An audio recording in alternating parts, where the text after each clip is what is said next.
Hi, I'm Karen from Edible Eden, and I'm on holiday in the Northern Territory, and I'm seeing heaps of amazing plants, two of which I'm going to show to you because they've just blown my mind.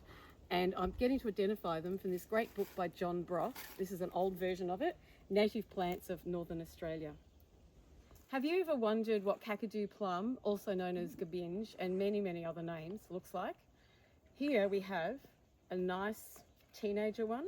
We have an older, fully grown adult that's probably about 4 or 5 meters high.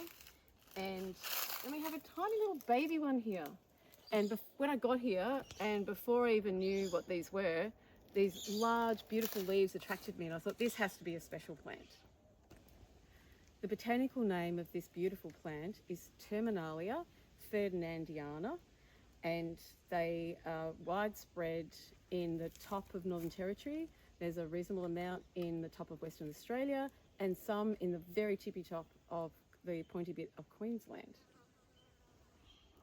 Kakadu plum, or gabinge, is known for its extremely high levels of vitamin C.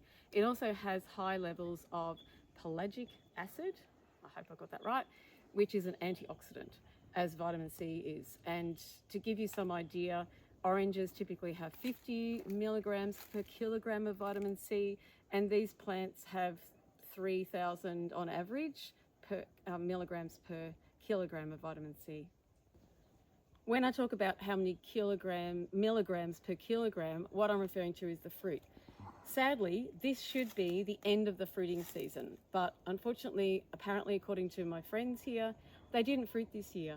They normally fruit in the top end from about May, June, and maybe finish up in July, and they're nearly getting ready to flower again, being that I'm here at the end of July, and they will be flowering from September onwards for a couple of months.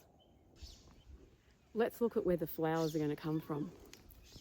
So in the next month or so, hopefully, these little buds should develop into flowers. And then in a few months after that, those little flowers, or those flowers, I don't know what they look like to be honest, will develop into fruits that are around 2 centimetres long and 1 centimetre across and are green. They're best harvested when they're green, or they're usually harvested when they're slightly green.